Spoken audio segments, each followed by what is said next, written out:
ciclo de 6 charlas en principio de diagnóstico por imágenes que organiza y convoca Argus con disertantes de la institución y con invitados. Hoy es la 5ª charla. En este caso vamos a tocar un tema que es para nosotros un desafío diagnóstico del grupo de estas enfermedades que son relativamente modernas. Y la presentadora va a ser la doctora Cristina Vidal, que es médica especialista en diagnóstico por imágenes, y es la encargada del área de diagnóstico de cuerpo en el Servicio de Resonancia Magnética del Hospital Fernández. Y como comentadora, la doctora Sandra Basso, especialista en gastroenterología, médica de planta del sector de enfermedades pancreáticas del Hospital Ludaondo. Luego de la presentación vendrán entonces los comentarios y la discusión y la resolución de algunas preguntas. Gracias entonces, Cristina, gracias Sandra, y podemos comenzar. Bueno, gracias a vos, Juan, después de tantos años compartiendo actividad científica, un gusto siempre. Bienvenidísima a la doctora Sandra Basso, que tenemos casi una relación epistolar, porque no nos podemos comunicar demasiado, pero bueno, siempre estamos ahí intercambiando pacientes. Y bueno, y gracias a todos los que se conectaron, sobre todo en este momento, ¿no? Que es un poco difícil mantener la atención. Elegí este tema por dos motivos. Uno, porque creo que, como dijiste vos, Juan, todo lo que es patología autoinmune tuvo un crecimiento bastante significativo en los últimos años. Creo que un poco porque aumentó la patología en sí, y también creo que se diagnostica más, ¿no? Que esos son dos factores que hacen que una patología que antes era rara, como esta, por lo menos en nuestro medio se vuelva bastante corriente. Y por otro lado, la elegí porque entiendo que debe haber radiólogos jóvenes dando vueltas por ahí de información, y esta patología particularmente es una gran simuladora. Vemos que es subdiagnosticada, poco diagnosticada, y en muchos casos diagnosticada erróneamente, pero no hablando mal, digamos, de los radiólogos, sino que con justa razón muchas veces es diagnosticada erróneamente, desde el punto de vista de las imágenes. Y eso lleva a un retraso en el diagnóstico, un retraso en el tratamiento, y en el peor de los casos lleva a cirugías innecesarias, ¿no? Un poco como mensaje para los más jóvenes es que no nos olvidemos que muchas conductas clínicas y quirúrgicas se derivan de nuestras impresiones diagnósticas. Entonces creo que en eso hay que ser bastante prudente, ¿no? Y siempre tratar de fomentar el intercambio, que a veces por cuestiones de la vida cuesta un poco más, ¿no? Pero creo que no hay que tener miedo en ningún momento a pedir en un informe un intercambio personal o cualquier tipo de interconsulta. Bueno, dicho esto, vamos a hacer esta charla está como muy abreviada para que no sea aburrida y larga, pero voy a hacer un breve repaso de las generalidades para los que no estén muy al corriente, para después meternos de lleno en el tema de las imágenes. Como generalidades, la pancreatitis autoinmune se la define como enfermedad fibroinflamatoria, es de carácter benigno. Si la tenemos que incluir dentro del espectro de la pancreatitis, está incluida dentro de las pancreatitis crónicas. Representa entre el 2, el 11 y en ascenso. Con lo cual creo que es una cifra bastante poco despreciable, teniendo en cuenta la frecuencia, lo común que es la pancreatitis crónica en nuestro medio, ¿no es cierto? Se la clasifican en dos subtipos, tipo 1 y tipo 2. Particularmente en esta charla me voy a referir a la tipo 1, la tipo 2 es bastante más rara. Y la tipo 1 se le incluye dentro de una de las enfermedades autoinmunes esclerosante ligadas al ascenso de inmunoglobulina 4, ¿no? De la fracción 4. Como es una enfermedad multisistémica, pueden estar afectadas, si bien lo más afectado es la glándula pancreática en el 60%, y después las vías biliares, puede haber afección de múltiples órganos y sistemas. Si ven el gráfico de la derecha del Radiographics, van a encontrar un montón de enfermedades asociadas a inmunoglobulina G4, muchas con nombres propios que les resultarán familiares y que no están enfermando tanto al David. Pero bueno, la característica anatomopatológica de esta enfermedad, siempre hablando de la tipo 1, es histológicamente la presencia de un abundante infiltrado linfoplasmocitario que va infiltrando la glándula, que con el tiempo va llevando a una disfunción y en estadios finales a un grado de atrofia. Y lo importante de esto, por eso también lo importante de hacer el correcto diagnóstico, es que responde a esteroides, ¿no es cierto? Imagínense para un paciente la diferencia que puede haber entre ser tratado con esteroides o ir a cirugía. Tiene una tasa de prevalencia de 2.2 cada 100.000 habitantes, una prevalencia ligera en hombres, un amplio rango etario y una alta incidencia en países asiáticos, todos ellos en el podio de las publicaciones de esta enfermedad. Tienen muchísima trabajos publicados. Volvemos aquí, la clasificación en tipo 1 y tipo 2 es histológica desde el punto de vista histológico. La tipo 1, que dijimos que es la más frecuente, que representa el 90% de las pancreatitis autoinmunes. El compromiso pancreático, como dije antes, no es más que una expresión de esta enfermedad multiorgánica. Tiene el ascenso de valores de inmunoglobulina G4 en sangre en el 80% de los pacientes, se dan mayores de 50 años. La clínica, después nos comentará un poco más la doctora Basso, pero muchas veces es diversa e inespecífica.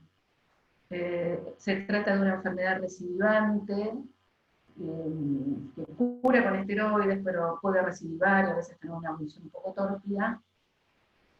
En cambio, la tipo 2 representa, es muy rara, representa el 10% de las pancreatitis. Tiene otro tipo de epidemiología, se ve más en la población occidental. El compromiso pancreático es aislado, en este caso no hay afectación multiorgánica. Sí puede estar asociada a enfermedad inflamatoria intestinal. Y se dan pacientes más jóvenes. También existen las formas mixtas, que histológicamente no se definen ni tipo 1 ni tipo 2 y quedan ahí en un limbo. Y también responde a esteroides, pero a diferencia de la tipo 1, teóricamente no es recidivante. Sin entrar en detalles de la clínica, que nos aportará seguramente después la doctora Basso, un hallazgo tal vez común es que el 70% de los pacientes muestran disfunción endocrina o exocrina en algún momento de la enfermedad, que puede ser precedente, concomitante o posterior al diagnóstico. En cuanto a la clasificación morfológica, hay tres. La más común es la difusa, donde hay un aumento difuso de toda la glándula, y se asocia a reducción de calibre del ducto pancreático principal y de la porción intrapancreática del colédoco. Otra característica es que va a estar rodeada de un halo periférico periglandular. En los hallazgos de la CPRE se ve una estenosis irregular y larga del ducto pancreático principal, que puede ser una estenosis que comprometa más de un tercio de toda la longitud o varios segmentos estenóticos alternados. La forma focal o pseudotumoral es una de las que más nos preocupa al momento del diagnóstico. En general, para complicarla, digamos, ¿no? Mayormente cuando es focal se ubica a nivel de la cabeza del páncreas. Y también tiene en los hallazgos de la CPRE, en este caso, lo mismo, una reducción focal del conducto de Wilson y del sector distal del colédoco. Por el resto va a permanecer no demasiado eutásico. En este caso, la lesión focal no está en la cabeza, está en el cuerpo y se ve una reducción significativa de calibre y el resto del conducto bastante conservado, no dilatado. Y la tercera forma es la multifocal, donde puede estar afectada cualquier zona del páncreas, y las estenosis en la colangioresonancia o en la CPRE van a ser coincidentes con las zonas patológicas del parénquima. En cuanto a los criterios diagnósticos, hubo muchas, empezando por los japoneses, pasando por la Clínica Mayo y por la Asociación Internacional de Pancreatología, que tengo entendido que es más o menos la que se usa a nivel clínico. Se basa en varios criterios, ¿no? En los hallazgos por imágenes, que son de dos tipos. Se evalúa por un lado el parénquima y el comportamiento del parénquima, y por otro lado el ducto pancreático principal por medio de colangio-RM o por CPR si no se pudiera hacer colangio. RM que es menos invasiva, ¿no es cierto? También se basa en el aumento de inmunoglobulina G4, que ya lo comentamos anteriormente, compromiso de otros órganos, tratándose de una enfermedad multiorgánica, a lo mejor encontremos compromisos en otros órganos, histología del páncreas y la respuesta a corticoides. Un breve resumen, vamos a empezar con las imágenes. ¿Cuál es el método diagnóstico por imágenes que preferimos para esta patología? Sin duda la colangioresonancia con resonancia magnética. Otra dupla puede ser tomografía computada con CPR, ¿no? Serían como las dos duplas para hacer el diagnóstico de esta patología. Cada una, como siempre, son las ventajas y desventajas que conocemos de estos métodos en general para todos los pacientes. La resonancia va a tener varias ventajas. Tiene una muy buena, un muy buen contraste tisular, no usa radiaciones ionizantes y tiene una muy buena valoración del lumen del conducto de Wilson. Y aparte podemos usar secuencias de difusión. O sea, tiene como bastantes ventajas.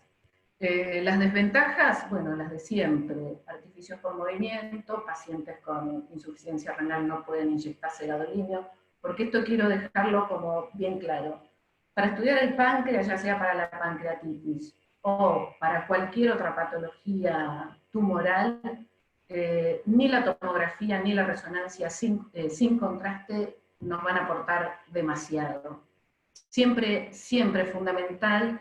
Esto es un poco administrativo, tal vez lo que diga, ¿no? Pero muchas veces nos piden resonancia de abdomen y tal vez dejando un poco a nuestro criterio si ponemos o no contraste, pero después hay problemas administrativos que si no está pedido no se lo hacen, y entonces el médico que remite se enoja porque dice, bueno, pero si vos sabés que le tenés que hacer contraste.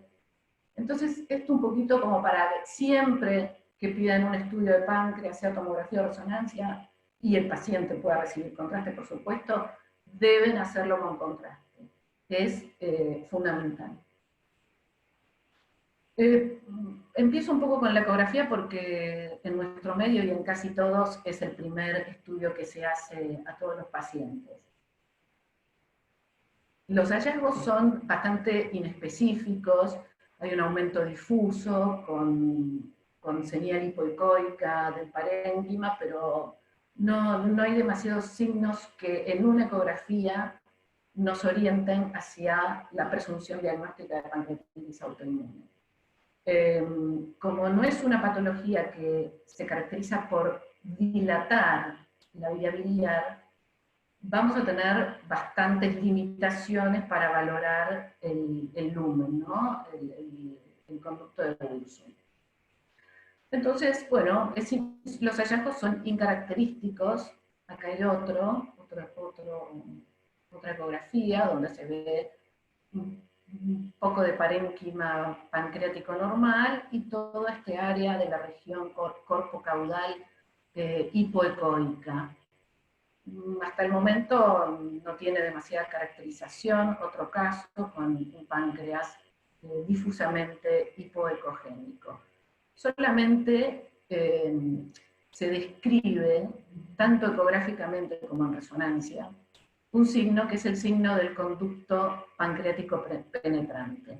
Acá vemos una masa hipoecogénica, y esto que se ve acá es el conducto de Wilson ingresando gentilmente en esa masa, ¿no? Si uno piensa con un poco de lógica, si esto fuera una masa tumoral, estaría determinando un stop abrupto con una gran ectasia. Entonces, este es un signo que se le da bastante relevancia cuando se encuentra.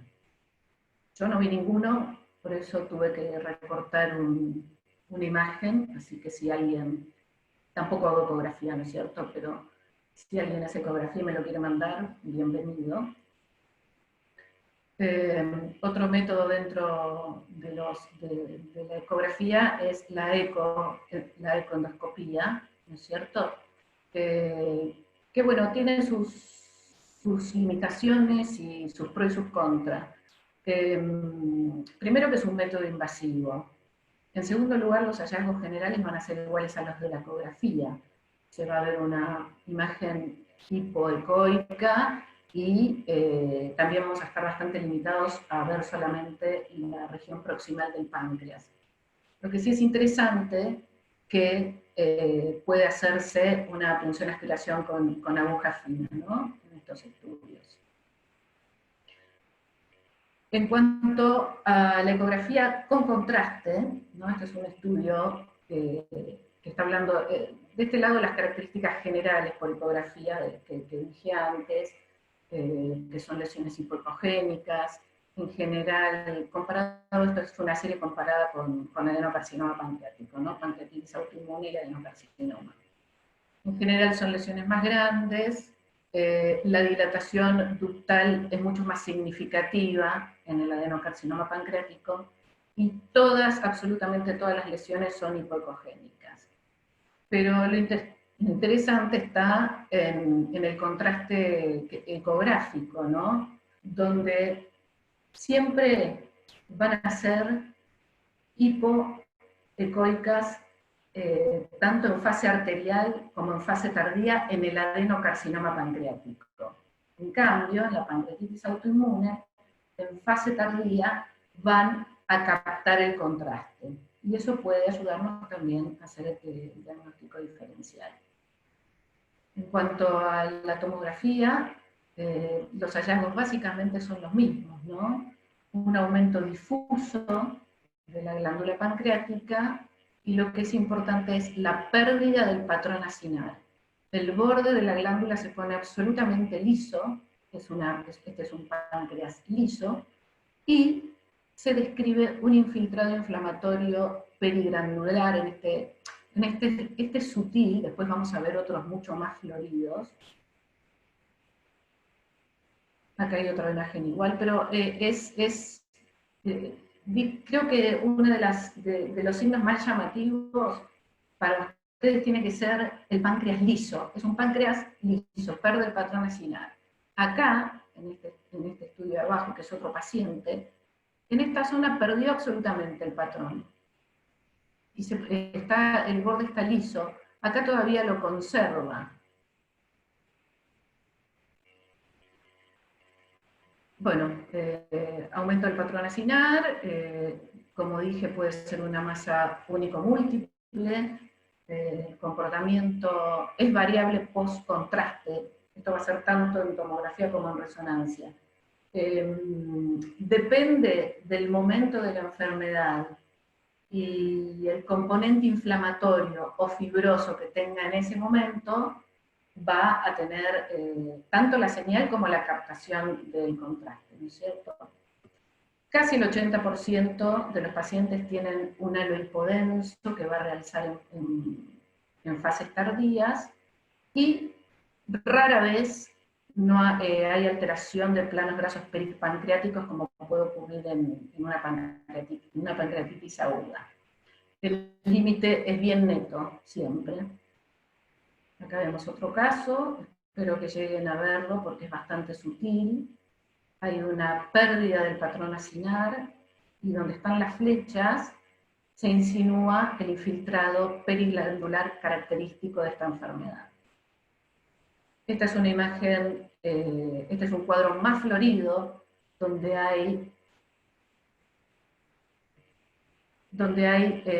un páncreas absolutamente liso, con un gran infiltrado inflamatorio periglandular, y esto es algo para recordar siempre, ¿no? Porque esto alguno puede diagnosticarlo como una pancreatitis aguda. Nunca en la pancreatitis autoinmune se va a ver un límite difuso entre la glándula y la grasa. El límite es neto. Está el infiltrado y después está la grasa negra. Eso es bien característico.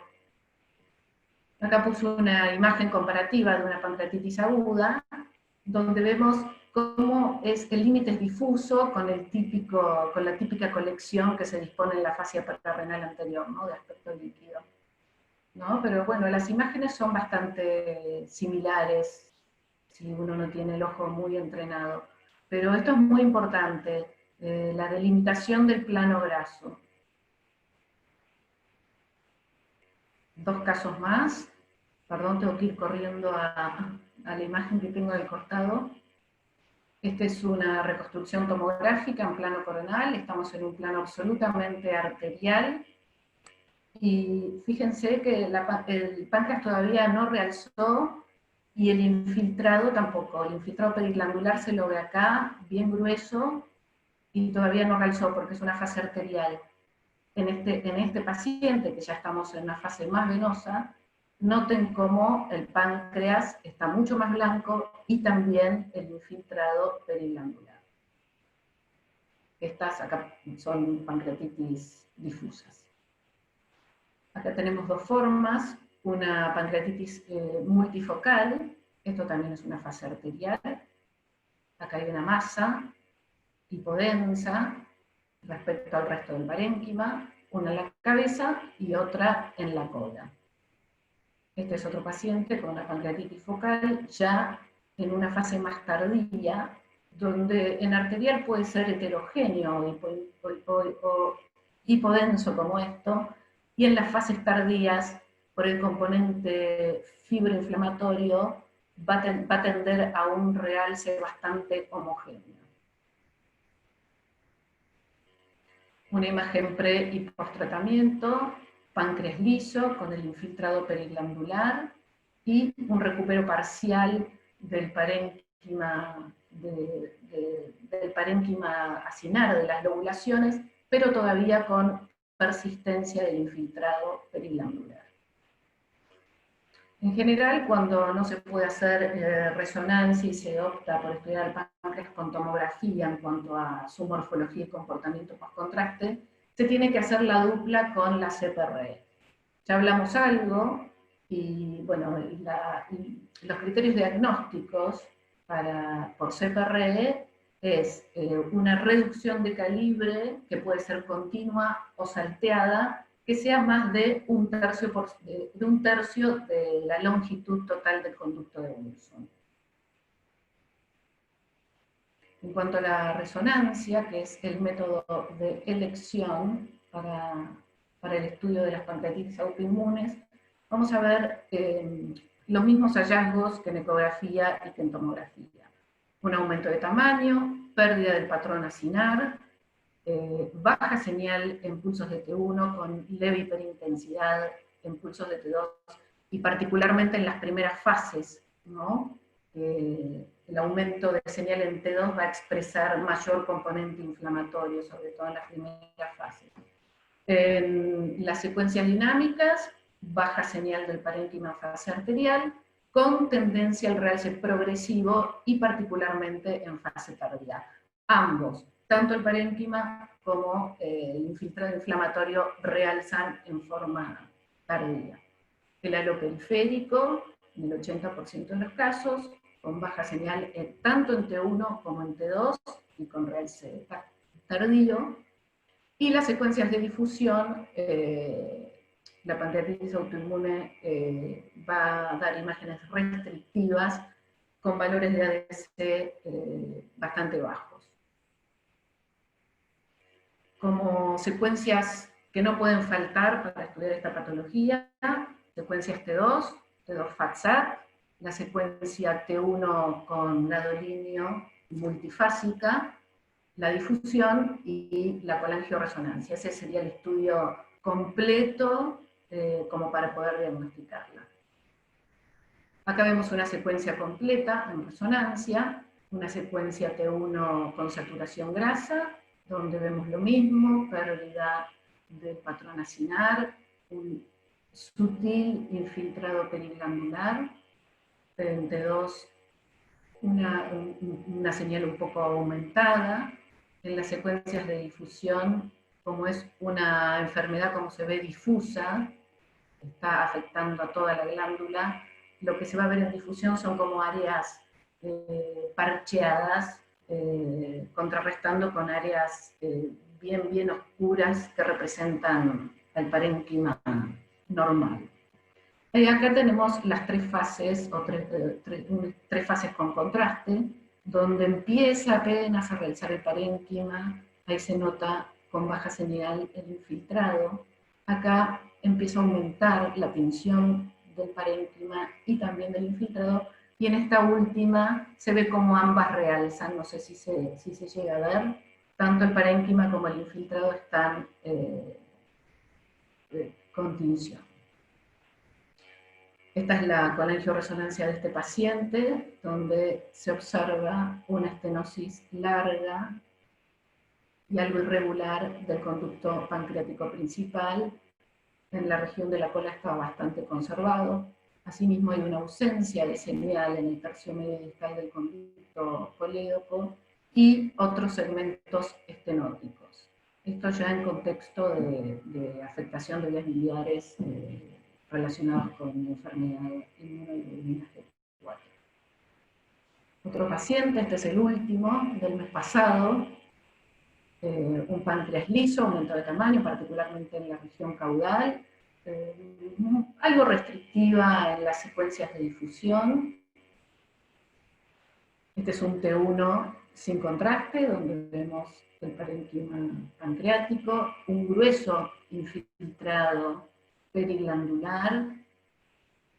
Este estudio ya es de la nueva generación 3 Tesla. Cómo va sucesivamente en las distintas fases, aumentando tanto la tensión del parénquima como del infiltrado. Ahí se nota bien. Es un grueso infiltrado inflamatorio periglandular y la glándula está bien tenida. Esta es la colangioresonancia del paciente, donde se ve todo este segmento estenótico, un área de recupero, otro segmento estenótico largo y regular, y finalmente una mínima ectasia a nivel de la cola. Asimismo, hay una estenosis que no es abrupta, es en pico, a nivel del conducto colédoco, que está expresando el compromiso de esa porción. Acá lo puse en invertido para que puedan ver el pico, que es sugestivo de proceso inflamatorio. Y aparte, en la vía biliar intrahepática, tiene una estenosis larga en el conducto hepático derecho, también por compromiso de esta enfermedad. Este es otro paciente, donde se ve lo mismo, aumento de tamaño del diámetro anteroposterior, particularmente del cuerpo de la cola del páncreas, con el infiltrado con baja señal en pulsos de T2 sobre el aspecto dorsal. El FATSAT no dice nada significativo, pero es importante verlo porque esto es un artificio de ilirio esplénico. Es importante porque no vamos a encontrar la alteración de los planos grasos peripancreáticos como en una pancreatitis aguda. Entonces, al ver un T2 FATSAT con la grasa limpia y con esta imagen, uno podría como empezar a imaginarse que podría ser una pancreatitis autoinmune. Acá está la colangioresonancia de este paciente, donde hay una estenosis segmentaria del colédoco distal y múltiples segmentos estenóticos, algunos un poquito más largos que otros, del conducto de Wilson. En las secuencias contrastadas lo mismo, fase arterial, infiltrado con baja señal, y el realce progresivo de ambos, ¿no? Es significativo en la fase tardía cómo realza el parénquima pancreático. El paciente que vimos anteriormente es el mismo que este es otro control, se controla una vez por año. Redujo un poco el diámetro anteroposterior de la glándula, pero persiste con una señal heterogénea, con un leve infiltrado y un realce bastante homogéneo en secuencias tardías. Lo interesante de este paciente, que en este control se encontró esta imagen en riñón, con baja señal en pulsos de T2, con realce heterogéneo en secuencias postgadolinio, muy sugestivo de compromiso renal asociado a IgG4. Hay pocas lesiones renales que tienen baja señal en pulsos de T2. Un quiste hemorrágico, un angiomiolipoma con mucho contenido mío, mucho componente muscular, digamos. El calcium en la TBC, pero no son más de 3 o 4. Entonces, que en el contexto de este paciente, con diagnóstico de pancreatitis autoinmune, aparezca esto, es altamente sugestivo de compromiso multiorgánico de la enfermedad. Acá tenemos tomografía computada en una reconstrucción coronal, las áreas periféricas con baja señal. Este es el mismo paciente que vimos antes, en otro control, donde vemos que el páncreas redujo su tamaño, tal vez demasiado, ya expresando fenómenos de atrofia a nivel de la cola. Se insinúa en pulsos de T2 una dilatación ductal, distal, y esta es la imagen de la colangioresonancia. Un gran segmento estenótico del colédoco distal que repercute sobre toda la vía biliar y una dilatación irregular del ducto pancreático principal. Acá están los comparativos del mismo paciente, año 2016, 2017 y 2018, donde podemos ver que no ha tenido una buena respuesta porque está terminando con una atrofia en la cola del páncreas y una gran estenosis. Fíjense acá qué diferencia, acá había algo de pasaje, acá ya el segmento es terriblemente estenótico y la dilatación es más significativa. Bueno, todos los casos que vimos hasta ahora son como bastante floridos y bueno, pueden ser bastante fácilmente diagnosticados. A veces los hallazgos son más sutiles. Esta es una paciente de sexo femenino, también con 2 controles diferidos, 2018 y 2019, donde se ve un páncreas liso, con un sutil infiltrado con baja señal en pulsos de T2, un realce normal y el infiltrado que se insinúa ahí. Este es el control del año siguiente, donde seguramente tuvo algún tratamiento, hay una reducción del diámetro anteroposterior del cuerpo del páncreas, pero no recuperó persiste el infiltrado y no recuperó totalmente el patrón acinar normal como todos los conocemos. En la colangioresonancia, que es la de este último estudio, se ven segmentos estenóticos salteados, o sea que se trataba de una pancreatitis autoinmune de forma difusa.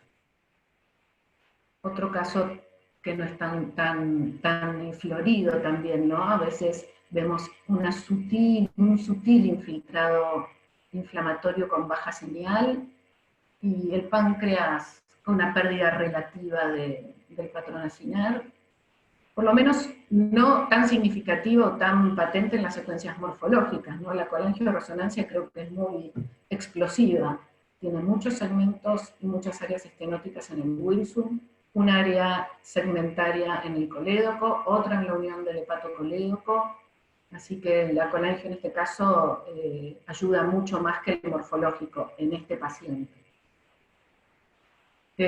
Me permití poner esto porque, bueno, está muy relacionada, digamos,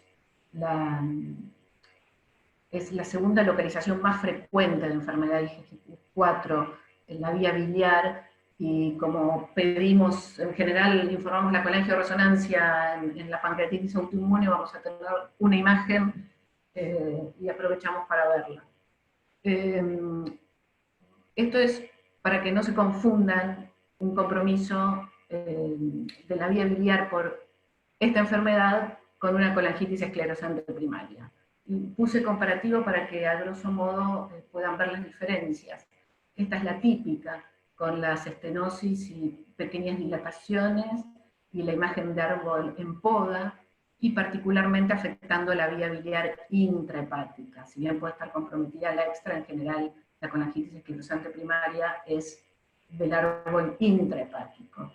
Y en el caso de la sociedad IgG4, vamos a ver no pequeños segmentos salteaditos, sino segmentos estenóticos mucho más largos, como vemos este que era del paciente anterior, y otro segmento estenótico acá. Pueden llegar a confundir, pero tienen sutiles diferencias, ¿no es cierto? Esta es una pancreatitis autoinmune de tipo focal. Creo que esto es el gran desafío diagnóstico. O sea que pocos se atreverían a decir que esto no es un cáncer de páncreas, ¿no es cierto? Un adenocarcinoma. La clave no está ni en la fase sin contraste, ni en la secuencia inmediata post-gadolinio, como está en el adenocarcinoma, ¿no? Que es muy importante la secuencia inmediata. Sino en la tardía. Fíjense que esta imagen, con este realce homogéneo en fase tardía, difícilmente puede hacer un adenocarcinoma, difícilmente. Pero realmente en la secuencia sin contraste y en la fase arterial prestan a mucha confusión. Este es el último paciente que vi antes de la pandemia, en febrero. Un paciente con fecha quirúrgica para resección pancreática, por un diagnóstico de adenocarcinoma de cabeza pancreática, diagnosticado por tomografía. En su momento vi las imágenes, después ya no pude recuperarlas para mostrárselas, pero doy fe que había que tener mucho coraje para no ponerle que era un adenocarcinoma. Realmente la imagen era horrible por tomografía. Le piden esta resonancia prequirúrgica, también con colangioresonancia, para hacer una última valoración. Encontramos un páncreas aumento de tamaño, la porción cefálica, el diámetro anteroposterior está aumentado, y de señal, fíjense el istmo pancreático que tiene una señal diferente en la cabeza del páncreas. Esto es páncreas normal. Y en las secuencias de difusión se ve un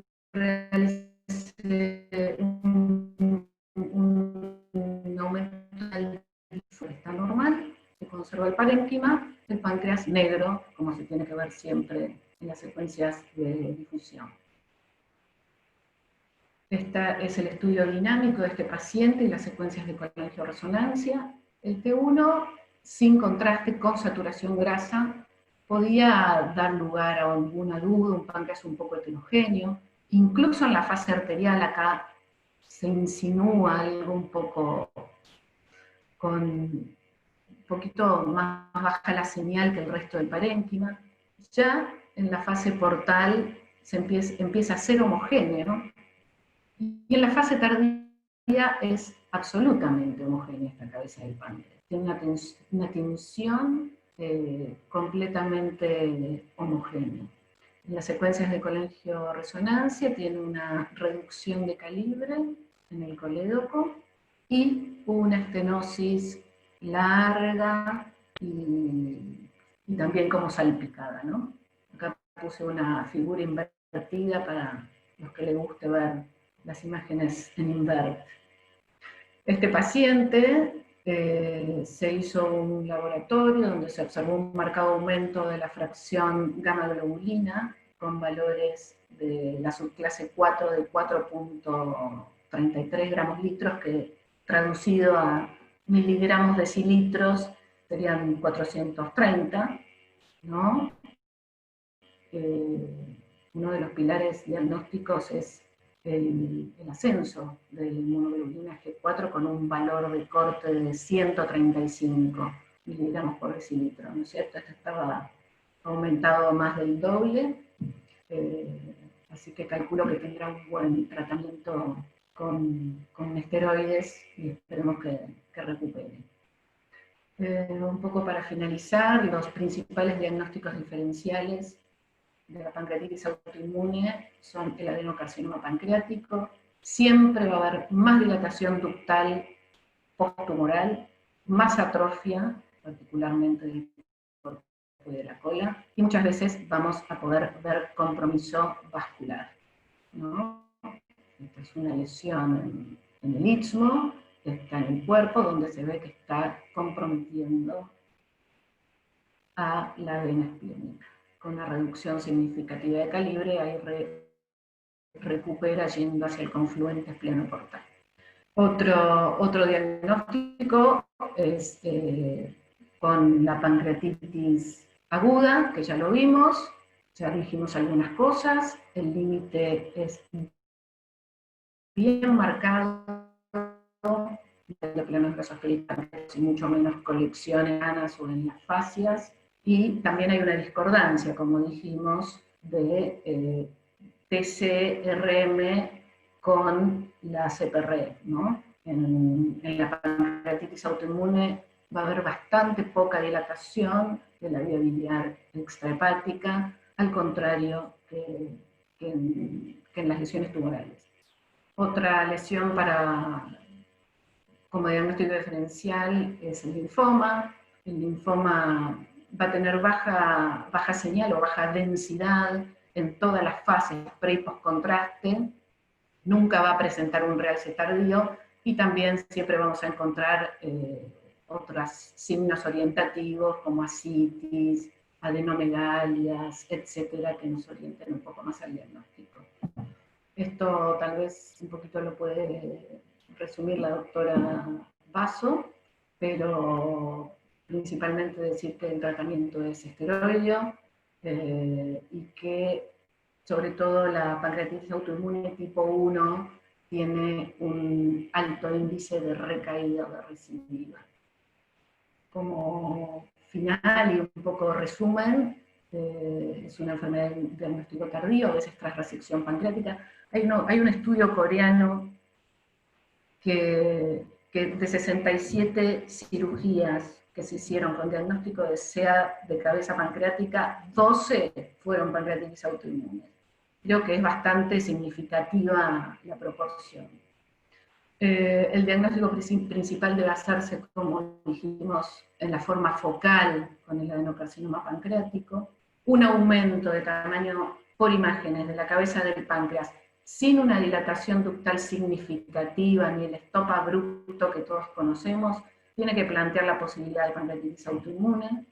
También es de utilidad para nosotros los radiólogos buscar, como en el paciente que vimos, localizaciones extrapancreáticas, o en vía biliar, o en riñón, que eso ya lo podemos ver en un estudio de abdomen.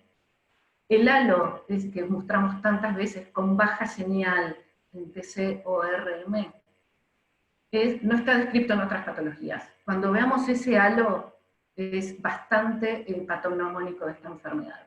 Y bueno, y los pilares fundamentales para el diagnóstico son las imágenes, la serología, la histología y la respuesta al tratamiento. Bueno, le cedo la palabra al moderador. Muy bien. Muy lindas imágenes, Cristina, y aparte muy clarificante, no me sorprende, tu resumen y tu presentación. Yo tengo unas cuantas cosas para preguntar en algún momento o comentar, pero vamos a darle lugar ahora a la doctora Basso para su análisis y sus comentarios sobre el tema. Bueno, ¿me escuchan ahí? Sí. Perfecto. Bueno, primero, nuevamente gracias por la invitación y felicitarte, Cristina, excelente, excelente la presentación, los detalles que son muy importantes para los que hacemos gastroenterología clínica y para los cirujanos, hablo también en nombre de ellos, ya que compartimos pacientes, es muy importante la interacción con los imagenólogos y la información, ya que en algunos casos hay algunos rasgos clínicos que nos hacen sospechar, pero en otros casos son indistinguibles, por ejemplo, de un tumor de páncreas, por la presentación clínica. Entonces, la sospecha clínica, ese detalle en el informe muchas veces es muy importante. A mí personalmente en la patología pancreática cada vez estoy usando más resonancia y menos tomografía porque nos aporta mucho más detalle, sobre todo de los conductos y de pequeñas lesiones. Respecto a la presentación clínica, la tipo 1, la presentación más frecuente es como un síndrome coledociano, que si es una forma difusa en las imágenes es más fácil pensar en una pancreatitis autoinmune, justamente por ese aspecto de salchicha, los bordes borrados, o lisos por decirlo de alguna manera, si está el halo, que a veces está, pero a veces no. El gran problema es la forma focal, y muchas veces en estos pacientes nosotros decimos, bueno, le pedimos una IgG4. La IgG4 no siempre es la solución. Hay pacientes con pancreatitis autoinmune con IgG4 negativa, hay pacientes con cáncer que tienen IgG4 positiva, entonces hay que reunir la mayor cantidad de datos posibles para tomar una decisión. Y la ecoendoscopía en estos casos, yo creo que el rol más importante que tiene es la biopsia para descartar adenocarcinoma. En el resto no nos va a dar mucha más información.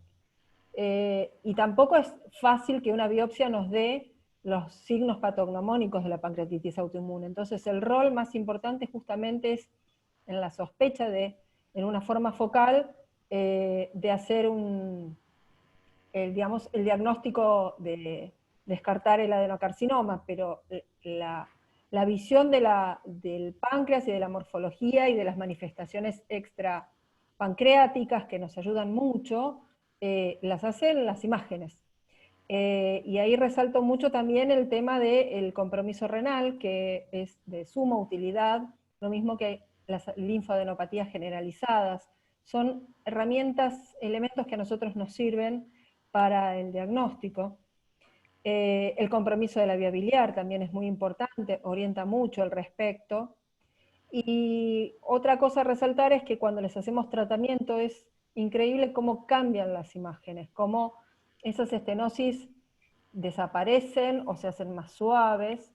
En general, la estenosis de la vía biliar tiene un factor pronóstico también, porque suele ser un sitio frecuente de recaída y son los pacientes que recaen, y muchas veces esa estenosis no se permeabiliza completamente, pero sí se hace mucho más sutil.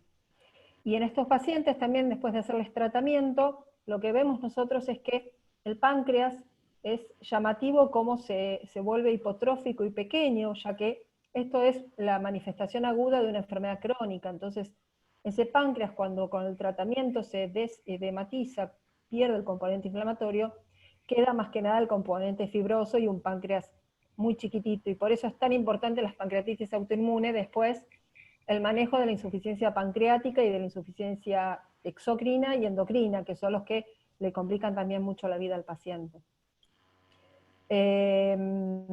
Es frecuente que veamos pacientes que son derivados después de que han sido operados, sobre todo porque en la práctica, en general, los pacientes son, cuando se encuentra una masa, muchas veces ya con la tomografía, es derivado a cirugía, y si no hay una sospecha, el paciente termina operado y viene a la consulta después porque encontraron las manifestaciones de pancreatitis autoinmune.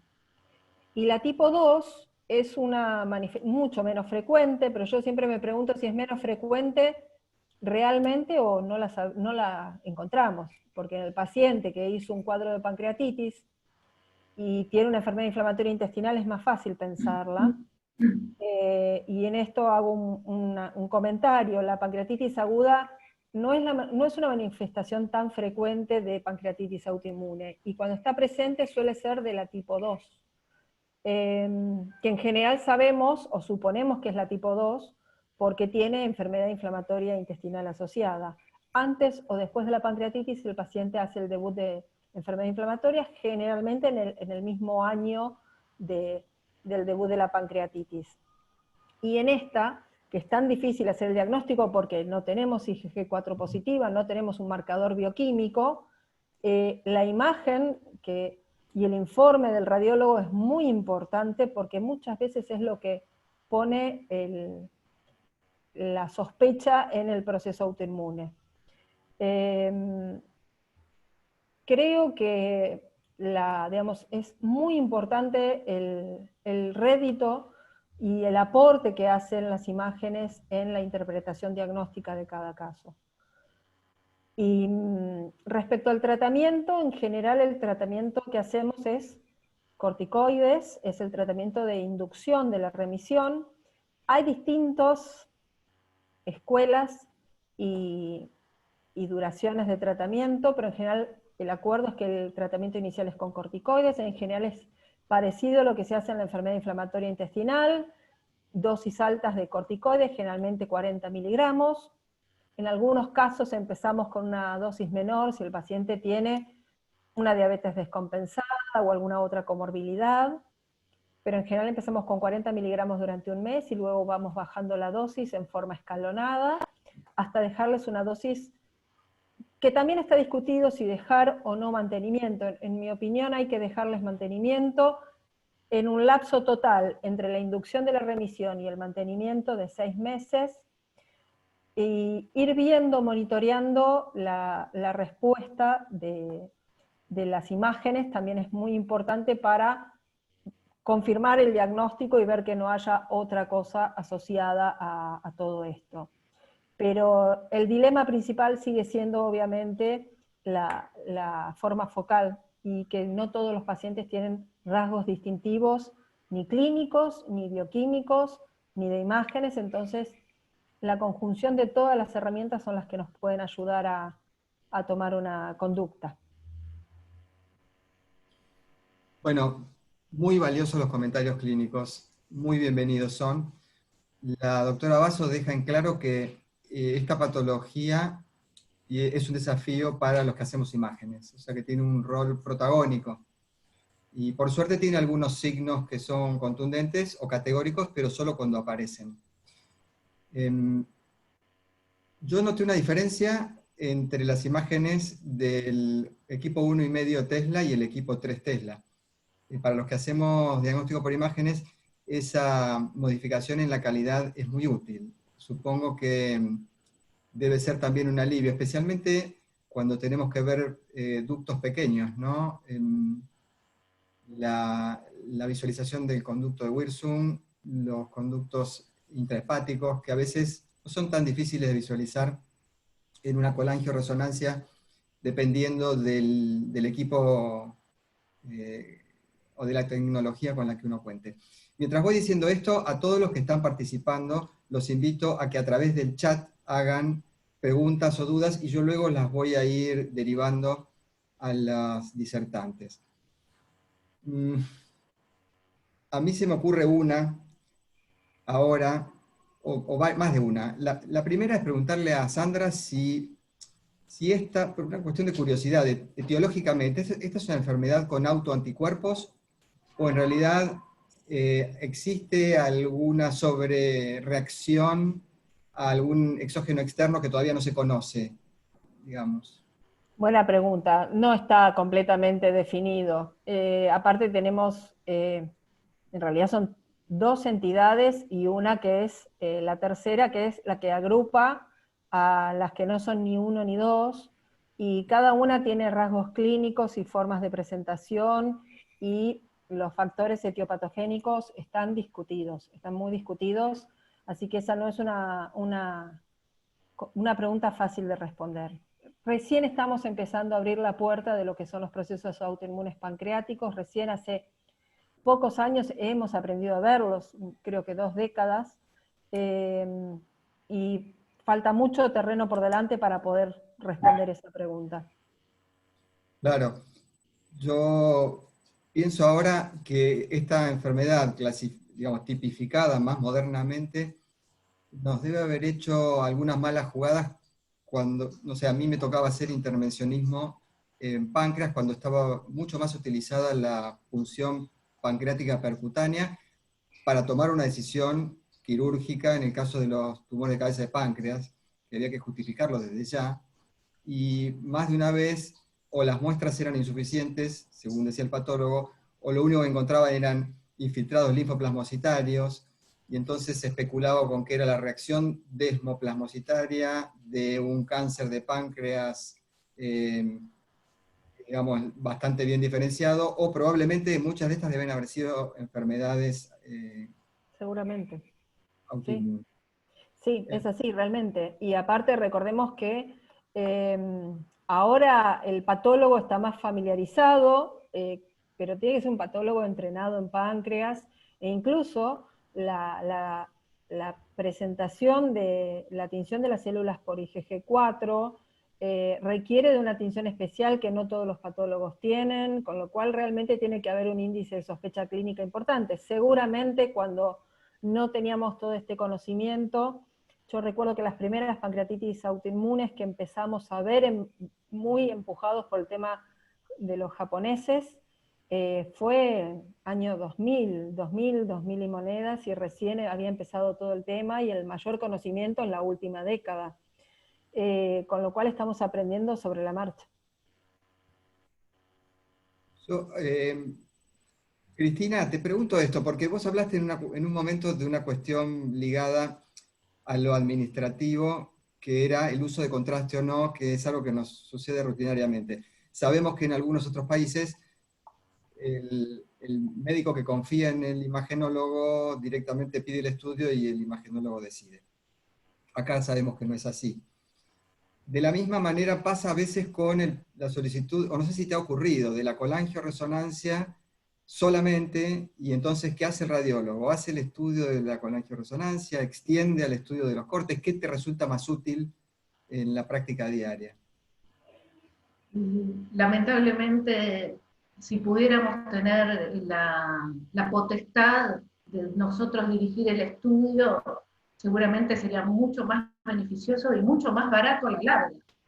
Porque lo que sucede con esto es que a veces no podemos excedernos a hacer más de lo que está pedido en la orden, y si dice abdomen sin contraste, no podemos ponerle contraste por más que sepamos que sería de muchísima utilidad. Y me habías preguntado algo más. No, que ahí entiendo que está bien graficado lo que decía la doctora Basso con respecto a trabajar y vos también lo has dicho, has enfatizado, trabajar en grupo y en equipo, porque es muy difícil, por otro lado, también con la dispersión que hay en nuestro país de equipamientos especialistas. Yo me pongo un poco en el lugar de gastroenterólogo de las enfermedades pancreáticas, que a veces deriva un paciente y no sabe a dónde termina aterrizando, en qué servicio y qué tipo de estudio y con qué equipamiento lo hacen. Vos dijiste claramente que una resonancia para estudiar una pancreatitis autoinmune debe llevar secuencia T1, debe llevar secuencia T2, una saturación de grasas, debe llevar secuencia de difusión con su correspondiente mapa ADC y una colangioresonancia. Es así, ¿verdad? Sí, cada vez más conforme vamos avanzando y teniendo mejores equipos, toma relevancia la difusión. En pancreatitis autoinmune es muy útil por un lado y no tanto por el otro. ¿Por qué? Porque nos encantaría que no fuera restrictiva en la difusión la pancreatitis autoinmune para diferenciarla de un cáncer de páncreas, pero lamentablemente las dos restringen. Y acá hay que separar un poco, ¿no? Lo cualitativo de lo cuantitativo. Cuando vemos la imagen de la difusión en un cáncer de páncreas, siempre va a ser una zona muy circunscripta, muy brillante y en general redondeada. En general es redonda, brillante y circunscripta. En la pancreatitis autoinmune, en este caso la forma focal, que sería con la que hay que hacer el diagnóstico diferencial, los límites son más, es un área brillante también, por supuesto, los límites son más imprecisos y casi nunca es redondeada. En general es o alargada, o toma toda la cabeza del páncreas, brilla toda la cabeza del páncreas. Entonces, pero eso requiere entrenamiento también, porque si una persona no entrenada ve, bueno, la difusión brilla, es un cáncer, también hay que aprender a manejar estas sutiles diferencias, ¿no es cierto?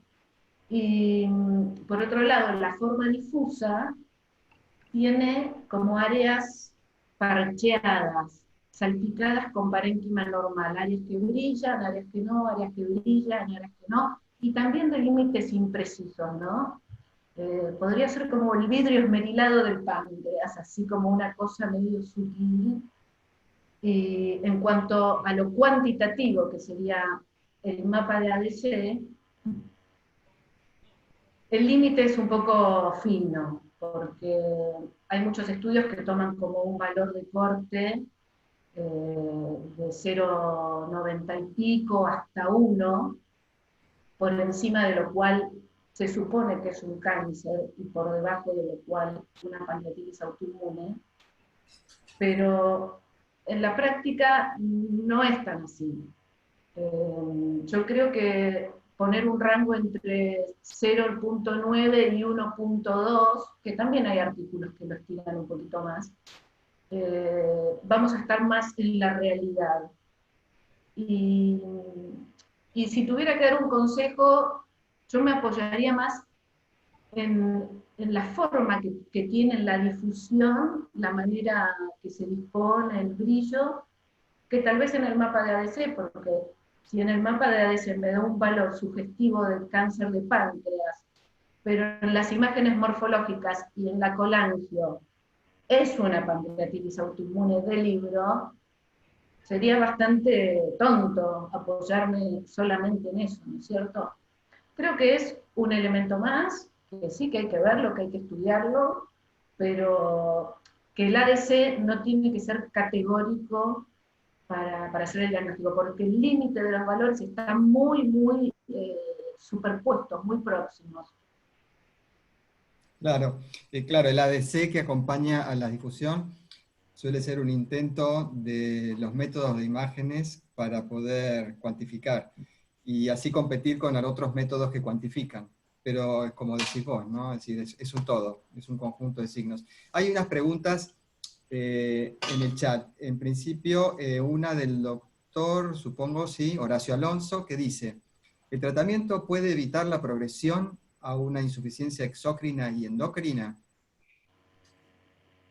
Buena pregunta. En realidad, sí. Lo que hace es enlentecer o frenar la progresión, porque en la mayoría de los pacientes de la tipo 1 los detectamos entre los 50 y los 60 años, y la verdad es que cuando pasamos la etapa inflamatoria, en general los pacientes tienen insuficiencia endocrina o exocrina. Sí me ha pasado de ver pacientes muy jóvenes con la tipo 2, que la tratamos, y en esos pacientes, como tienen un páncreas todavía con muy poco daño, en esos pacientes sí frenamos el daño morfológico y en consecuencia las insuficiencias. En la tipo 1, yo creo que lo que hacemos es enlentecer la progresión y hacerlo un poquitito más manejable, pero ya es un páncreas, como decíamos antes, que cuando le sacamos el componente inflamatorio es un páncreas muy atrófico, con lo cual tiene daño de mucho tiempo previo silente, ¿no? Silencioso. El mismo Horacio Alonso hace una segunda pregunta que es, ¿el cuadro clínico de la forma focal puede ser de una colestasis extrahepática? Sí, suele ser la manifestación. Puede ser un síndrome coledociano, visible, con o sin dolor, o puede ser colestasis, sobre todo con ictericia, ¿no? Ya con un poco más de manifestación, que es el motivo por el cual el paciente consulta, que ahí, bueno, ya empezamos con todas las disquisiciones con la angitis esclerosantes, pero como bien dijeron ustedes, las imágenes son bastante contundentes al respecto y ayudan mucho en el diagnóstico. Y respecto a la función, otro tema importante que hemos visto es que en esos pacientes que tienen nódulos renales también es de utilidad, porque esos pacientes luego desarrollan insuficiencia renal con el transcurso de los años, los que tienen IgG4, por lo cual es una manera también de derivar precozmente al nefrólogo para que lo empiece a ver y tratar de ver si podemos prevenir también el daño renal. Claro. Yo tengo una pregunta.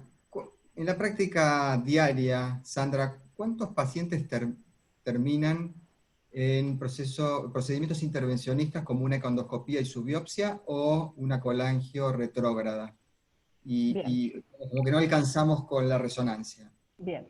La verdad que en la actualidad para ver el páncreas, la retrógrada prácticamente no la pedimos para diagnóstico, solo si tenemos algún intento terapéutico. Si no, en general con la resonancia estamos más que bien con la secuencia de colangio, y como bien dijeron recién, es muy importante qué pedimos y cómo pedimos, y cuando nosotros damos alguna charla, siempre insistimos mucho en cuál es la mejor manera de pedir los estudios, de pedirlos con contraste, de pedirlos con colangio, pancreato, resonancia.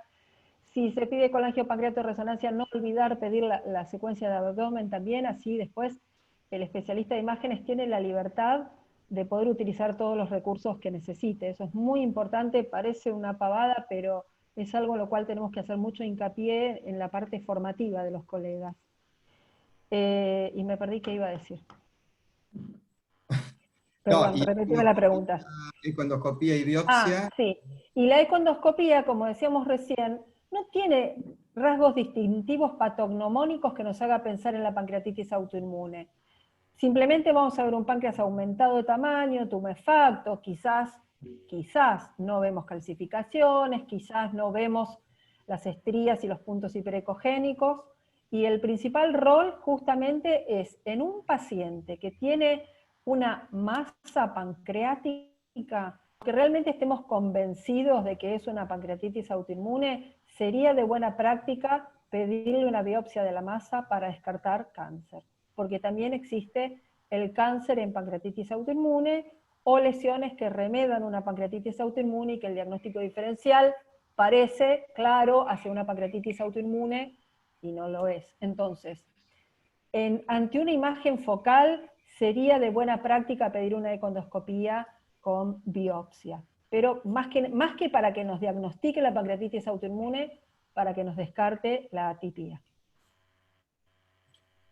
Bien, y ¿se ha dado o te ha ocurrido de alguna situación compleja con algún paciente en una lesión focal de cabeza de páncreas indefinida que hayas tenido que hacer digamos, una prueba terapéutico-diagnóstica con corticoides y ver cómo evoluciona? Sí.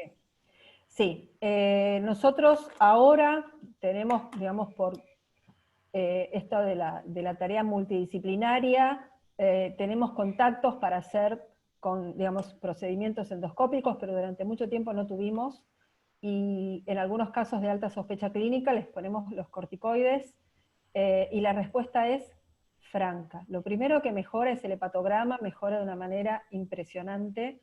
Y de paso vamos viendo si hacen una descompensación de su diabetes, cómo evoluciona la función renal. Realmente la respuesta clínica es muy importante, y en algunos casos donde realmente no tenemos otra herramienta, quizás le adelantamos un poco el estudio de imágenes, y también la respuesta suele ser franca, claramente mejora, tanto el edema, el tamaño de la glándula, y sobre todo las estenosis de los conductos. Yo siempre hago mucho hincapié, tanto en la vía biliar como en el conducto pancreático, como decía, en el signo del conducto penetrante. Esas pequeñas estenosis, una en pancreatitis autoinmune en general no ve grandes dilataciones, no ve un conducto dilatado, ve un conducto infiltrado con pequeñas estenosis, que cuando hacemos el control vemos como esas estenosis de las que hasta dudábamos si era, al menos nosotros los gastroenterólogos, si eran estenosis o no, porque no tenemos la formación que tienen ustedes, veíamos cómo se permeabilizaban con el tratamiento corticoide, y eso es muy importante. En algunos casos la prueba terapéutica es de utilidad, y especialmente en la forma que es difusa, donde no tenemos tanta sospecha de neoplasia, les ponemos tratamiento corticoide y los pacientes andan muy bien. Incluso en algunos casos, hay que pensarlos muy bien, hay que analizarlos, pero en algunos casos, en vez de colocarles un stent por CPRE, por su obstrucción y por el riesgo de una colangitis, les empezamos los corticoides y el paciente rápidamente, en una semana, 10 días, mejora el hepatograma y evita tener que hacerle un procedimiento invasivo. En la consulta diaria, ¿has tenido asociaciones porque hemos visto sí que hay impacto renal en los casos que has comentado y en los que mostró la doctora Vidal, pero ¿has tenido asociaciones con fibrosis retroperitoneal, Sjögren o alguna otra lesión vinculante, digamos, con frecuencia o no? No está descrito, y la verdad que tenemos bastantes pacientes, pero no. Hasta ahora no hemos tenido ninguno. Bien. Bueno, ya pasamos 1 hora y cuarto. Creo que en el chat, me voy a fijar, no hay alguna pregunta adicional, no la hay. Así que podríamos darle un cierre. A mí me gustaría, Cristina, si vos podés hacer en esa placa final que hiciste un resumen y consejos para los radiólogos, si los podés repetir o resumir, porque sería un lindo cierre. Bueno, digamos que es una enfermedad inflamatoria que es de difícil diagnóstico, por lo que comentó la doctora Basso, y también desde el punto de vista de las imágenes, a veces cuesta llegar al diagnóstico. Hay que tenerla presente porque realmente yo creo que por lo menos la doctora Basso habrá visto muchísimas más. Yo en lo que va del año creo que vi 4 o 5, que me parece que es mucho, ¿no es cierto? Tener en cuenta que una masa en la cabeza del páncreas sin una dilatación ductal significativa tiene que hacernos pensar que hay algo que es discordante. Con una masa en la cabeza del páncreas y que el colédoco y el wirsum estén terriblemente dilatados, es medio raro. En general, un tumor mediano, incluso no tan grande, provoca una dilatación ductal terrible. Por otra parte, el halo inflamatorio periglandular con baja señal en T1 y T2 en la resonancia y con realce tardío no está descrito en ninguna otra patología. Entonces es muy sugestivo, es muy patognomónico. Lo que pasa es que no siempre está. Y siempre apoyarnos en el realce tardío, no quedarnos con la primera imagen arterial postgadolinio, que muchas veces, sobre todo en la forma focal, va a parecer un cáncer. Esperar, darle tiempo, mirar la fase tardía. Ningún cáncer de páncreas es homogéneo en fase tardía. Jamás, jamás, jamás. ¿Y qué otra cosa más? Bueno, creo que eso serían las Sí. bases. Yo diría que entonces un buen diagnóstico por imágenes le va a ayudar mucho a un paciente a solucionar su problema, le va a ahorrar un dolor de cabeza al gastroenterólogo clínico y le va a hacer ahorrar mucho tiempo a un cirujano que se meta por equivocación o porque estuvo inducido por nosotros. Sandra, no sé si querés cerrar con algún comentario. No, simplemente lo importante de la multidisciplina, lo importante de la colaboración entre el imagenólogo y en este caso el gastroenterólogo o el cirujano, y lo interesante que es salir de la rutina del estudio de todos los días y encontrar un paciente distinto, diferente, que nos hace pensar. Creo que es lo que nos distingue a los médicos de otras profesiones, ¿no? Que tenemos los pacientes que nos enseñan y nos estimulan a crecer, a aprender, y nuevamente la importancia de la multidisciplina y que empecemos entre todos a trabajar en conjunto. Bueno, entonces vaya este agradecimiento para ustedes dos doctoras que hicieron esta disertación muy, muy interesante, y para todos los que se conectaron con nosotros. También les recuerdo que los invitamos al lunes que viene, que es la próxima presentación, y en este caso va a ser sobre cáncer de páncreas, quedé con el tema, cáncer de próstata y la importancia de las imágenes en la estadificación. Muchas gracias. Muchas gracias. Gracias a ambos, Juan por moderar y a la doctora Basso por todos sus conocimientos, y nos vemos pronto seguramente. Muchas gracias. Muy bien. Chao, buenas tardes. Chao.